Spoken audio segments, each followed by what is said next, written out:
నిజామాబాద్ లో హత్యకు గురైన కానిస్టేబుల్ ప్రమోద్ కుమార్ కుటుంబానికి ₹1 కోటి ఎక్స్‌గ్రేషియా 300 గజాల ఇంటి స్థలం ఇస్తామన్నారు సీఎం రేవంత్ రెడ్డి. 18 ఏళ్ల క్రితం చిత్రకుండ అడవుల్లో అమరులైన 33 మంది పోలీసుల కుటుంబాలకు 200 గజాల ఇంటి స్థలం ఇస్తామని ప్రకటించారు. జనజీవన స్రవంతిలో కలవాలని మావోయిస్టులకు రేవంత్ విజ్ఞప్తి చేశారు. ఫ్రెండ్లీ పోలీసింగ్ చట్టాన్ని గౌరవించే వారికి మాత్రమేనని స్పష్టం చేశారు.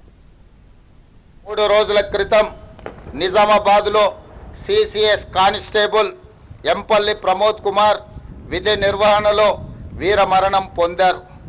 భర్త ప్రమోద్ను పోగొట్టుకున్న అతని భార్య ప్రణీతకు అతి చిన్న వయసులోనే తండ్రిని కోల్పోయిన అతని 3 కుమారులకు వారి కుటుంబానికి ప్రభుత్వం అండగా ఉంటుంది. వారి కుటుంబానికి ₹1 కోటి ఎక్స్‌గ్రేషియా, అమరుడైన కానిస్టేబుల్ పదవి విరమణకు వచ్చే లాస్ట్ పే డ్రాన్ శాలరీతో పాటు కుటుంబ సభ్యులలో ఒకరికి ప్రభుత్వ ఉద్యోగం, 300 గజాల ఇంటి స్థలం మంజూరు రాష్ట్ర ప్రభుత్వం చేస్తుంది. 18 సంవత్సరాల క్రితం 29/6/2008న ఒరిస్సాలోని చిత్రకొండ రిజర్వాయర్ మావోయిస్టుల దాడిలో మరణించిన 33 మంది పోలీసు అమరులకు స్థలాన్ని కేటాయించి దాదాపుగా ఈ 18 సంవత్సరాలు ఈ సమస్య పరిష్కారం కాలేదు. అందుకే ఈనాడు తెలంగాణ రాష్ట్ర ప్రభుత్వం ఆ సమస్యను పరిష్కరించి ఆనాడు ప్రాణాలు కోల్పోయిన 33 మంది పోలీసు కుటుంబాలకు ప్రతి ఒక్కరికి 200 గజాల చొప్పున గాజుల రామారం, మల్కాజ్గిరి, మేడ్చల్ జిల్లాలో స్థలాన్ని కేటాయించినమని చెప్పడానికి నేను సంతోషిస్తున్నాను. నేడు పోలీస్ శాఖ చర్యల వల్ల శాంతి నెలకొంది.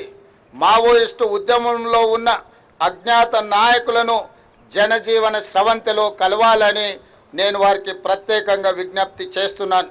ఇటీవల కొందరు మావోయిస్టు కీలక నాయకులు లొంగిపోయిన విషయం మీ అందరికీ తెలిసిందే.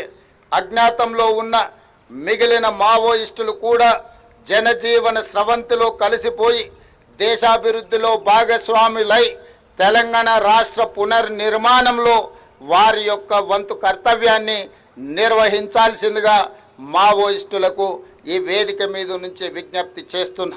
సోషల్ మీడియా ప్రభావం బాగా పెరిగిన ఈ కాలంలో పోలీసుల ప్రతి అడుగు మాట జాగ్రత్తగా ఉండాలి. ఫ్రెండ్లీ పోలీసింగ్ అంటే చట్టాన్ని గౌరవించే పౌరుల కోసమే, చట్టాన్ని ఉల్లంఘించే వారికి కాదన్న విషయాన్ని మీరు ప్రతి నిమిషం గుర్తు పెట్టుకోవాలి.